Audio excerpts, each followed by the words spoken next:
siendo muy pequeño también, que un primo mío hizo un viaje a Tenerife y como yo era fanático del fútbol me trajo una camiseta del Tenerife. Y fíjate que, paradoja, años después estoy aquí viviendo y jugando muchos años en este equipo, o sea que la verdad es que recuerdo muy bonito.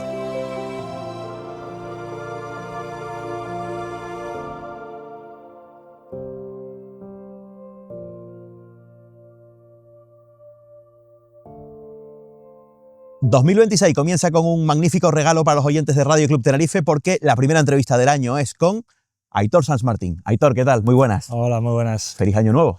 Igualmente. Bueno, ojalá que sea un año bonito, ¿eh? Esperemos que sea un año bonito, para eso trabajamos y bueno, sobre todo lleno de ilusiones y de esperanza, ¿no? Antes que nada, gracias por recibirnos en el templo, en el santuario. Sí, la verdad es que fantástico lugar. Un placer estar aquí y bueno, un placer estar con vosotros también. ¿Qué significa el Heliodoro para Aitor Sanz? Difícil definirlo, ¿no? La verdad es que yo siempre he dicho que para mí jugar en ese estadio cada día es un regalo. Es un regalo porque este estadio tiene un aura especial, ¿no? No es ni el primer ni el segundo entrenador que pasa por aquí y lo dice. Y estoy totalmente de acuerdo porque tiene algo diferente, ¿no? Este estadio. Y cuando ya se convierte en tu casa, pues ya simboliza mucho más, ¿no? La verdad es que, como te digo, es un regalo para mí poder trabajar aquí y disfrutar de este maravilloso estadio. En nuestra profesión, la de periodista, se dice que cuando no sientes nervios, cuando comienza un programa de radio o un programa de televisión, mejor retírate.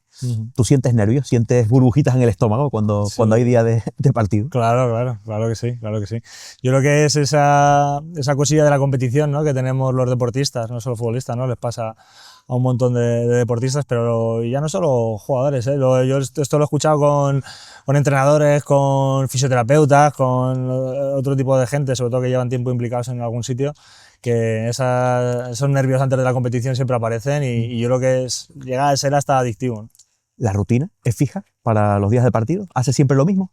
No suelo tener rutinas, no es algo que me preocupe mucho. Intento evadirme, intento estar con mis hijos sobre todo. Sí, a lo mejor una siestita antes del partido y tal, pero no soy de ese tipo de personas. ¿Y cómo son los momentos previos ahí, en el vestuario, en la caseta? Eso sí que es un poquito más, sí que tiene un poquito más de ritual, ¿no? Porque yo soy sí que me gusta tomar un café tranquilo siempre antes, hacer mi trabajo de activación que me sirve un poco para mentalmente repasar todos los conceptos que hay que trabajar, repasar un poquito también el mensaje que queremos mandar al resto de compañeros y las cosas individuales que tiene cada partido que hay que remarcar, ¿no? Eso sí que tengo ese pequeño ritual. Sí.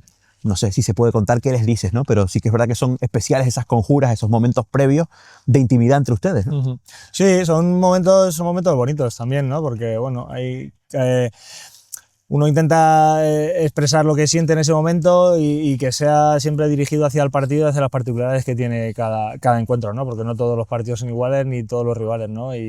Y bueno, pues uno intenta transmitir a los compañeros lo que ese partido les pide y transmitirles también, por supuesto, esa intensidad y esa energía, esa ambición, ¿no? que uno cuando se pone esta camiseta tiene que demostrar. Supongo que Aitor Sanz no es el mismo con 18 años que con 25, que con 41, ¿no? No sé si antes hablabas de rutinas que no existen los días de partido para ti, pero sí que has cambiado mucho, ¿no?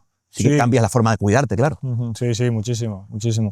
Desde luego cuando era más joven, pues bueno, uno siempre que es más joven, siempre más alocado, siempre hace ciertas cosas que a lo mejor luego puede llegar a arrepentirse, pero luego pues ya de más mayor, pues sí, uno es un poquito más sereno, más calculador, pues sabe dónde puede equivocarse y dónde no, y bueno, pues yo creo que como todas las personas, hoy es normal, ¿no? ¿Cuál es tu primer recuerdo con un balón de fútbol, con una pelota? La verdad es que yo creo que en el campo de fútbol del San Agustín de Guadalix, que era mi pueblo y donde siempre he jugado con mis amigos, ¿no? Recuerdo que cuando jugaba el equipo del pueblo, en el descanso, pues saltábamos allí todos los niños a darle patadas al balón y para mí era un momento especial, ¿no? Porque era jugar en el campo donde jugaban los mayores y bueno, pues ese sería uno de mis primeros recuerdos. ¿Cuántos balones te dejaron los Reyes Magos que vienen ahora en unos días? Un montón. Siempre era mi regalo especial. Recuerdo sobre todo unas navidades que fue súper bonito porque era un balón especial en ese momento y como loco fui a la cama de mis padres a enseñárselo y fue vestirme enseguida, salir a la calle a dar patadas, mi madre, ¿pero dónde van? Y yo que estar loco. Pero que era un balón de estos, un etrusco, Sí, algún uno mundial. de estos, sí, uno de esos. Bueno. Fíjate que hace un montón de años. ¿Y eras buen estudiante? Sí. Sí, siempre es verdad que no he conseguido terminar estudios superiores, sí que los empecé, pero no los terminé, por lo menos de carrera universitaria. Pero sí que he tenido facilidad para los estudios. Es verdad que en mi casa mi madre siempre marcó que lo primero era lo primero y que si quería jugar, que primero había que estudiar y bueno, nunca tuve problema. Dicen que siempre hay un clic, un momento en el que uno siente que puede vivir del fútbol. ¿Hay un clic, un punto de inflexión en la historia de Aitor? Sí puede ser. Yo creo que cuando salí de casa, ¿no? Yo creo que cuando salí de casa y fui a Zamora, pues yo creo que ahí sí que me cambió un poquito todo. Fue para mí un choque bastante fuerte. Empecé a vivir solo y a dedicarme más profesionalmente a ello, ¿no? Mientras estaba estudiando y jugando y bueno, sabía que podía llegar a ser profesional entre comillas o era semiprofesional. Pero no de una manera tan clara como cuando me fui a Zamora, ¿no? Ahí sí que cambió mi vida y bueno, pues al final he tenido la suerte de poder vivir de esto. Entiendo que tu primer salario importante te lo da el fútbol, ¿no? Sí. Tengo que decir que soy muy curioso. ¿Sí? Que mi primer trabajo fue de actor. ¿Sí? porque cuando yo jugaba en el Sebastián de los Reyes, la sede de Antena 3 está ahí.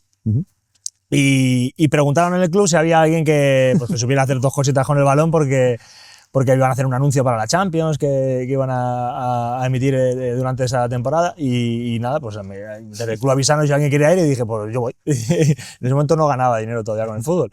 Y pues al final había muchos actores que se presentaron, que todos eran altos guapos, pero no sabían darle al balón y lo único que sabía era yo y al final me cogieron y la verdad es que fue muy chulo y ese fue mi primer trabajo. ¿Y tienes recuerdo de aquello? ¿Tienes tal vídeo? Sí. Pues tiene que estar. Lo que pasa es que fue hace un montón de años, habría que buscarlo porque fíjate, la Antena 3 que hiciera Champions, claro. Pues fíjate, hace muchísimos años, pero si hacéis buena documentación igual aparece. ¿Y en qué te gastas el primer salario de futbolista? No sé si recuerdas, no sé, ¿cuál era tu inquietud? No, yo creo que lo empecé a ahorrar para la compra de una casa. Yo creo que es lo que hice. Sí que pues a lo mejor las típicas cosas, a lo mejor cuando eres un chaval, que pues, a lo mejor esas zapatillas o pero nada importante. Yo creo que en ese momento ya tenía un coche que me valía para moverme y bueno, pues simplemente pues empezar a ahorrar, haciendo una cuenta de vivienda para poder comprar una casa más adelante. Tiene que ser paradójico, ¿no? Vivir en una situación privilegiada como viven los que están en el fútbol, ¿no? Y al mismo tiempo tener amigos, familia y saber que ha habido momentos complicados y sigue habiendo momentos complicados, ¿no? El tema de la vivienda, el tema de los salarios que no llegan, ¿no?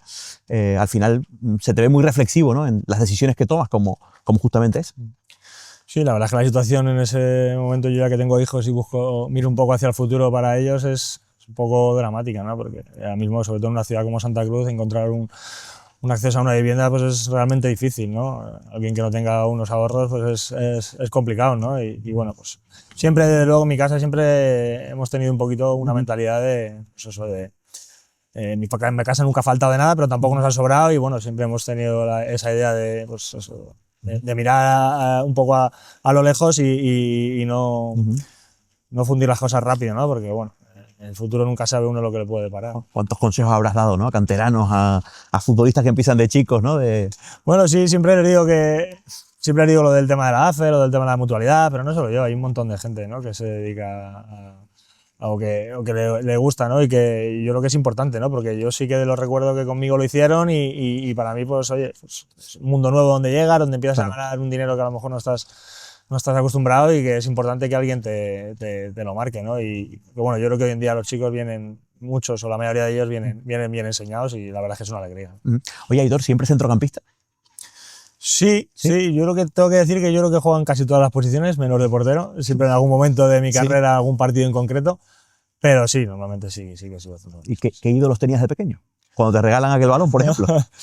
De pequeño, muy pequeño, sí que mi ídolo era Michel, sí, yo siempre he sido un poquito madridista en ese sentido y Y luego pues Fernando Redondo y luego ya más adelante Xavi Hernández o Xavi Alonso también me ha gustado mucho, o Zidane, ¿no? ¿Tienes el recuerdo de Redondo de Blanquiazul? ¿O? Sí, claro. Recuerdo, siendo muy pequeño también, que un primo mío hizo un viaje a Tenerife y como yo era fanático del fútbol me trajo una camiseta del Tenerife. Y fíjate que, paradoja, años después estoy aquí viviendo y jugando muchos años en este equipo, o sea que la verdad es que recuerdo muy bonito. Yo sé que no tienes redes sociales, pero una frase tuya que se ha hecho muy viral en las redes en los últimos tiempos, nos la dijiste a nosotros en la radio, dijiste, antes de llegar a Tenerife sabía jugar con el balón, ¿no? Algo así, pero en el Tenerife fue donde aprendo el juego, las claves del fútbol, ¿no?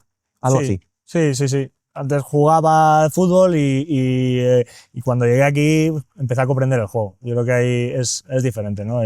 No es lo mismo saber dar un pase, saber hacer un control, saber hacer un remate, saber tirar a la puerta, que comprender dónde te tienes que situar, cuándo tienes que apretar al rival, cuándo tienes que dejarle espacio, cuándo tienes que replegar, cuándo tienes que desplegarte. Yo creo que eso es lo realmente importante, ¿no? Y para mí los que saben jugar así al fútbol son los buenos de verdad, ¿no? No es tan fácil, ¿no? Creo que hay un vídeo o alguien que comenta que se necesitan 10.000 horas de trabajo para llegar a comprender ese juego y bueno, pues, no quiere decir que sea que yo sepa o lo comprenda todo perfectamente, pero que sí que he aprendido mucho. ¿Recuerdas tu primer día aquí, en el Tenerife?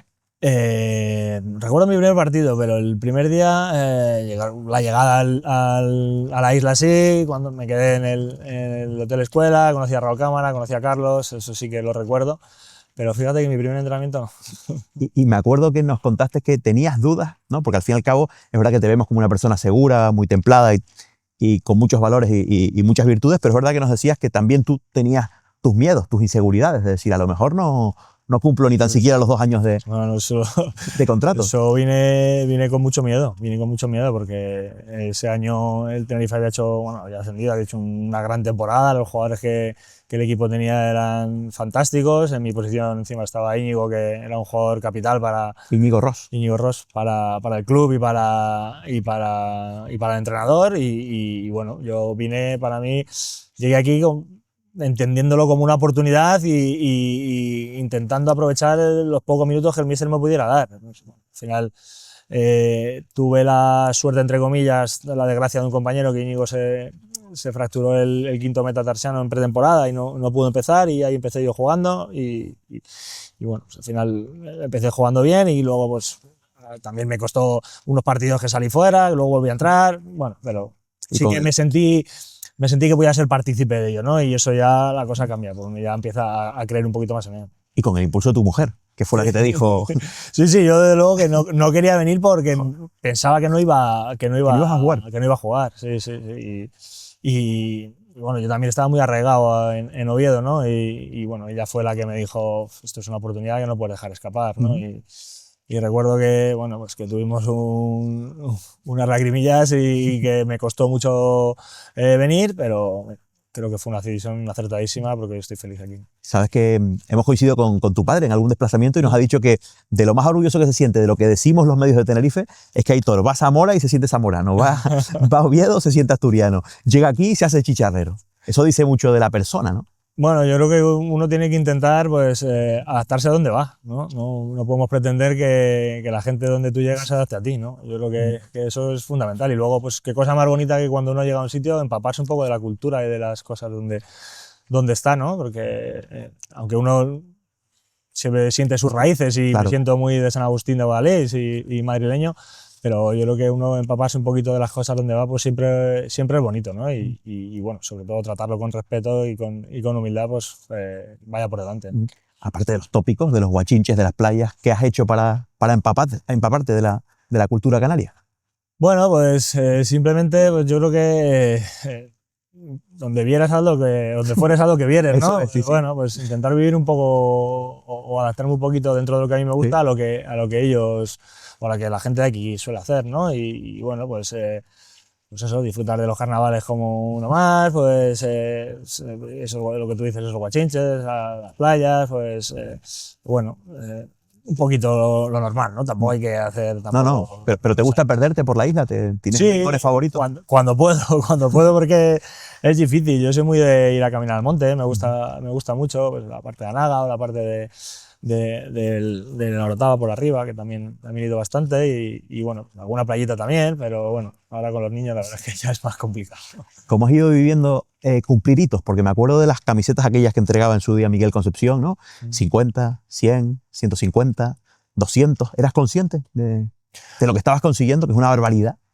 No, la verdad es que no, tampoco le he dado realmente mucha relevancia, ¿no? Yo creo que al final son números que quedan ahí y yo intento quedarme un poquito más con la experiencia vivida, ¿no? Es verdad que es algo que es fuera de lo normal, porque son muchísimos años en un club, que no es muy habitual, pero bueno, me quedo con la experiencia más que con los datos o con el número, para mí eso no es tan relevante, ¿no? Yo creo que lo relevante realmente es el cariño de la gente, ¿no? Yo creo que eso sí que uno se lo guarda, es algo especial. Pero claro, si aquel niño que le regalaron aquel balón le dicen que fichar por el Tenerife le iba a suponer, no sé, ir a la Zarzuela a conocer al rey, ¿no? Que te han pasado cosas increíbles aquí, ¿eh? Sí, la verdad es que sí, la verdad es que sí, la verdad es que sí. El otro día lo he hablado con Carlos además y han sido cosas increíbles que ninguno esperábamos cuando llegamos allí, ¿no? La verdad es que eternamente agradecido, ¿no? Le debo mucho a este club, a esta afición y bueno, espero poder algún día devolverse.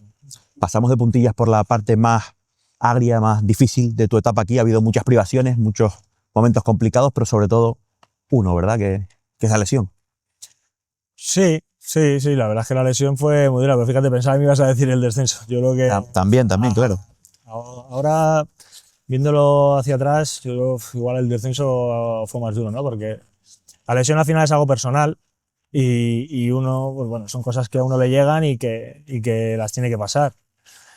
Pero uno no se siente responsable del descenso, sí, ¿no? El descenso sí que uno se siente responsable y se siente que ha defraudado a toda esta gente que se sienta aquí cada domingo y que duele porque son gente que te dedica mucho cariño, que te demuestra mucho cariño todas las semanas y sentirte que los defraudas, pues para mí por lo menos es lo peor. Esto va demasiado deprisa, pero cuando uno habla con la gente que estuvo cerca de ti, con los fisios, con los médicos en aquella etapa, es que ahora te reconocen, y yo creo que esto pasa tan deprisa que no nos acordamos, que fue real, ¿no? La opción de tener que dejarlo. Sí, no, vamos, si el médico en ese momento me dice que igual la operación no es lo más recomendable, pues igual no hubiera ido hacia adelante.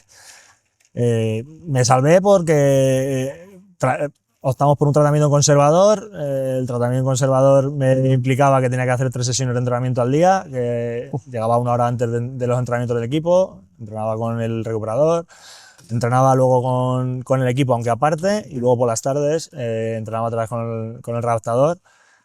Y es lo que me puso muy fuerte en la zona para poder luego soportar la operación. Encontraron la poción mágica, ¿no? Pues, no sé, una fórmula inesperada de repente, ¿no?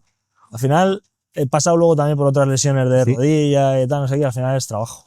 Es trabajo, poner fuerte la zona y luego pues encontrar a algún médico que desde luego que sepa lo que hace. Tuve la suerte de encontrar a Mikel, que es un fenómeno, la verdad, y luego pues el trabajo y tanto mío como del oficio, como de los redactadores, pues de toda la gente que me ayudó, ¿no? ¿Cuántas veces has jugado al límite? No sé si hay un umbral del dolor que uno diga que lo pasé. Muchas veces. Recuerdo este año cuando volví el día de Castellón, esta temporada pasada, ese día fue brutal. Jugué con dos anestesias en la rodilla puestas, una en la entrada al comienzo del partido y otra en el descanso, y en el minuto 70 así se me saltaban las lágrimas cada vez que tenía que darle el balón. Recuerdo otra vez que hubo una fractura en el dedo también, pero bueno, son cosas que uno toma la decisión de que hay que ir hacia adelante y bueno, y asume la responsabilidad, ¿no? Sin más, tampoco. Pues prometo que de lo malo salimos pronto, pero es verdad que todos tenemos la cicatriz, ¿verdad? De Girona y de Getafe. No sé, todos los que vivimos aquello recordamos que empezaron nuestras vacaciones, pero no terminábamos de desconectar de aquella desgracia deportiva. ¿Tú cómo lo viviste y cuál te dolió más? La peor fue la de Girona, sin ninguna duda. La de Getafe, la verdad es que para mí fue duro, pero yo creo que estuve en una nube durante una etapa, ¿no? Porque primero estuve 2 noches, 3 sin dormir antes del partido, fue una locura en ese sentido, no era capaz de relajarme, la verdad es que lo pasé mal. Jugó el partido y de hecho luego fue a acabar el partido y de la tensión que llevaba acumulado durante todo ese tiempo cogí una infección que me tuvo en cama 4 o 5 días, ¿no? Me salió una urticaria encima por el cuerpo, bueno, y eso fue de la tensión, de la tensión acumulada durante tanto tiempo y al final pues explotó, exploté. Pero luego cuando la Girona sí que lo sentí un poco más porque es verdad que lo teníamos muy cerca. Lo teníamos muy cerca. Era en nuestra casa, era el año del centenario, era el escenario ideal. El escenario ideal. Fuimos capaces de remontar incluso con ese gol de Carlos, a todos nos acercaba, pero al final eso, el fútbol dijo que ellos eran mejores y nos tuvimos que ir a ser malos. Y luego, Aitor, ¿cómo gestiona uno las decepciones? Porque es verdad que uno se las lleva a casa. El otro día me decía Kirian que la enfermedad le ha enseñado a no pagar esas decepciones, los platos rotos con la gente que uno más quiere, pero al final, si para uno siendo periodista, para mucha gente siendo aficionado, tarda en cerrarse esa herida, me puedo imaginar para ustedes darle vueltas, ¿no? Al partido, a las decisiones. Yo creo que en esos partidos uno se va decepcionado, por supuesto decepcionado, pero en el fondo está un poco orgulloso de todo lo que ha pasado, ¿no? Durante todo ese proceso, ¿no? Sobre todo el año del centenario. Es que lo que conseguimos fue algo muy bonito, ¿no? Ya no es solo a nivel como sonaba deportivo. Como sonaba el estadio. Eso fue increíble, la comunión que había con la gente, ese recibimiento en el aeropuerto después de volver de Gran Canaria, es que fue una pasada. Fue una pasada. Recuerdo que tengo, aunque tiene esa decepción, pues se siente orgulloso de eso, ¿no? De esa mañana, de ver tantas camisetas, tantos críos, tantas niñas, ¿no? Sí. Con camisetas del Tenerife. Además llevábamos una racha de años que no terminábamos de enganchar esa comunión con la gente, ¿no? Y yo creo que ese playoff marcó un antes y un después, ¿no? Desde entonces, creo que la barrera de los 14, 15 abonados, ¿no? Igual vosotros tenéis mejores datos, ¿no? Pero yo creo que no se ha bajado, ¿no? Desde aquel año y eso creo que marcó un antes y un después y uno se siente orgulloso de eso, ¿no? Más allá de que deportivamente no fuéramos capaces de conseguir el ansiado ascenso, ¿no? Nosotros que somos privilegiados por poder decírtelo, lo que mucha gente siente, ¿no? Esto de nos representas, ¿no? Imagino que te supone un orgullo grande, ¿no? Que, por ejemplo, cuando fueron al Rey y que la gente diga que bueno que sea Aitor el que va y le da la mano en nombre de tantos y tantos aficionados, al final eso se trabaja o sea, se lo gana uno a pulso con el tiempo, ¿no? La verdad es que es un orgullo, ¿no? Que la gente crea que yo soy alguien que les representa, pues la verdad es que a mí, no sé, me siento orgulloso de ello y también responsabilizado, ¿no? Porque uno siente que no puede fallar a esa gente, ¿no? Que siente eso, o que cree que eres quien les representa, ¿no? Pues bueno, por eso es el trabajo diario, por eso es el comportamiento diario, por eso es el ayudar a la gente de abajo, pues bueno, por eso es siempre ser honesto con el club y con las decisiones que uno toma y bueno, desde luego que eso influye. ¿Has tenido que apagar muchos fuegos como capitán? Sí, pero bueno, uno ya sabe que va en el cargo y que son cosas que ocurren y muchas veces son también hasta normales, ¿no? Es verdad que muchas veces acaba uno metiendo en fregados que no sabe ni cómo salir y que dices, ¿qué hago yo aquí? ¿Por qué me toca a mí esto? Pero bueno, pues lo que te digo, va en el cargo y muchas veces pues hay que pues eso. Es que Aitor Sanz enfadado no lo conocemos, te lo juro que no lo conocemos, pero no sé cómo haces, ¿no? Porque muchas veces dicen que el buen líder es el que no levanta demasiado la voz y impone solo con su presencia o con su discurso, pero... Sí, pues sí que me enfado. Sí, me lo preguntan a mis compañeros. Sí, no me enfado, o a mis hijos también, pobres, ¿no? No, pero sí que me enfado. Tengo bastante mala leche y intento sobre todo, pues oye, enfadarme en los momentos que toca y con la gente que toca, aunque eso nunca sale realmente como debe, pero bueno, sobre todo intento ser tranquilo y enfadarse cuando uno toca, ¿no? Voy acabando. ¿De qué habla Aitor Sanz cuando no habla de fútbol? Bueno, pues me gusta hablar de política, me gusta hablar de, no sé, me gusta mucho la literatura también, y aunque no hay mucha gente con la que pueda hablar de ello, pero pues, no sé, de viajes, no sé. Es que te pasará, tipo normal, ¿no? Te pasará lo que a todos los que tenemos que ver algo con el Tenerife de una manera o de otra, que por la calle solo te preguntan, claro, ¿no? Entonces uno imagino que con sus amigos, con su familia, tiene espacio para hablar de otras cosas, ¿no? Sí, intento, de hecho. Y para desconectar, claro. Y cuando encuentro a alguien que me habla de otra cosa, pues intento... Qué maravilla, ¿no? Sí, porque... Bueno, es verdad que mi vida tiene mucho que ver con esto, pero alguien que me saque de ahí, pues claro. uno lo agradece, ¿no? Porque... ¿Te ha cambiado mucho la paternidad? Sí. Para mí ha sido, bueno, supongo que para todos, ¿no? Los que hemos pasado por ahí, ha sido un antes y un después, ¿no? Yo para mí, antes de ser padre, siempre tenía muy claro las prioridades que tenía, y cuando nació mi hijo, pues las prioridades se cayeron todas, y la prioridad era él, y después él, y luego él, y luego si había hueco un poco para la perra y luego para mí. Claro que uno, cuando es su cumpleaños, es que al final casi uno está más pendiente de los años que cumple su hijo o sus hijos que de uno propio, ¿no? Cambia por completo las prioridades de uno. Sí, desde luego, y bueno, muy bonito, ¿no? Porque al final es el proyecto de vida claro. de uno, y pues, verle cómo crece, cómo se hacen grandes, cómo aprenden, pues es algo muy bonito. Va anocheciendo, ya íbamos acabando. 2025 ha acabado bien. Estamos grabando esta entrevista, evidentemente, cuando faltan unos días para que acabe el año. 2026 es el año en el que se debe el tinerfeñismo una gran celebración, si todo sale bien, claro.